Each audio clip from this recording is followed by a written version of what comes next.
Welcome ladies and gentlemen, my name is Arsen and this is the Dynamic Modeling of Cities channel 2019, and within this video we'll be highlighting how to make your external building light up with like a lighting strip or neon effects or glowing effects on the building's exterior within 3ds Max and just using that one program. So what you need to do is launch up your material editor, go into your standard materials, put that in your viewport, a standard material, click on that viewport, click on the material itself, change the ambient color for that material to like a greeny, or yeah, we go yellow/green texture for this. And then go into that factor there and make sure your material layer ID is turned on to number 4. Once you've done that, tag the materials that you want to highlight that on. So tagging the rectangles that you see there.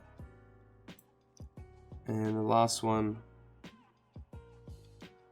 should have been that. Then we'll place another material here just to return the box back into the other color. If I can find with ink pigment. Put that as the box. And then go back here. Then from there, what you need to do is go back onto your environments and effects tab by pressing the button 8. Once you've done that, you'll go into this section here, which is effects. Add an effect called lens effect by pressing add and simply pressing lens effect. Then from there, scroll down, and when you see glow, click glow and also press this button here. They'll make glow appear on the other side, so that's your library of like effects that you can use for your lens effect. That can be brought there, and that's how you know it's active when it's on the right hand side. And then from there, you go down to your parameters, change your size to a low amount, because if you don't change the size to a low amount, the glowing effect or the lighting effect that you do have around your building will submerge the building and you won't be able to see it. You can play with the intensity, you can drop that down a bit if you need to. It's nothing too insane, but you can drop that down. But the main goal is to make sure that when you're in your effects tab, that the options that you do have, just make sure when you click on the glow, that your information does match that as well. So you need to make sure the options on that, the material ID do match. So you may turn that on, put material ID is the same that you have as your standard material. In this case, it's number 4. And make sure the parameters you're using are for your liking. So we can decrease the intensity there, because it may be too intense.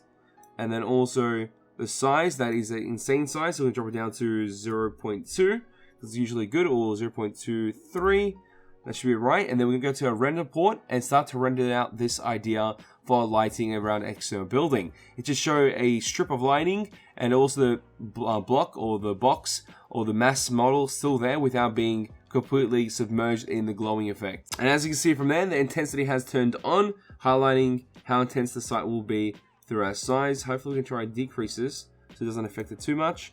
We can keep trying to render it and see what will happen within our renders, and it's still too high. So let's drop this down to 0.23 as we mentioned before. Once you've done that, re-render it, and it should be enough for a glowing effect like that to highlight a strip of lighting around the building. Then we have 3 lights, being the 3 rectangle splines that we did have them as increased thicknesses around the building as well. So once you've done that, you like pretty much increase thickness, apply the material, and make sure that the glowing effect that you're on has the exact same parameters that you need, and the options of material ID are locked to the same material they're using against those objects they want to glow up and light up. Then in your render port, it will light up as intended, and that will be taken into any other program, and you'll be able to utilize that as a future night site or day site versus night. Something that everyone wants to do is a night shot of their building. This will help with those lighting effects indeed. That is all for this video. I'll catch you guys later.